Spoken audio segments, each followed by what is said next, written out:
La gran expansión comercial del Imperio Romano.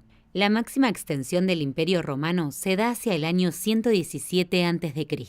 Los comerciantes del Imperio Romano desplegaron una gran actividad comercial, tanto por vía terrestre como por vía marítima. El intercambio de toda clase de mercancías se extendió dentro del imperio y fuera de él, incluso hasta el lejano oriente. El mar Mediterráneo era el centro del comercio del imperio.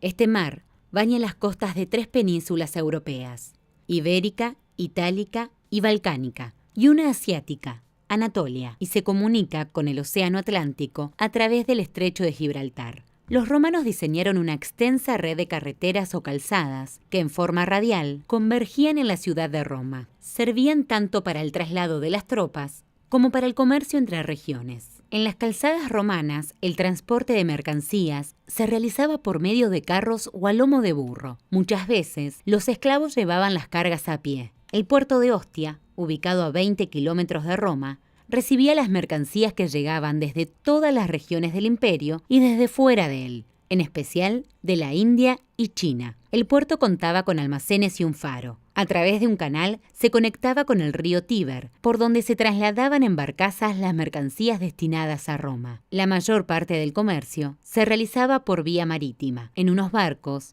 llamados corvitas, porque esta forma de transporte era más barata y permitía llevar cargas más grandes. Durante el imperio se utilizaron una gran variedad de monedas de oro, de plata, de bronce y de cobre.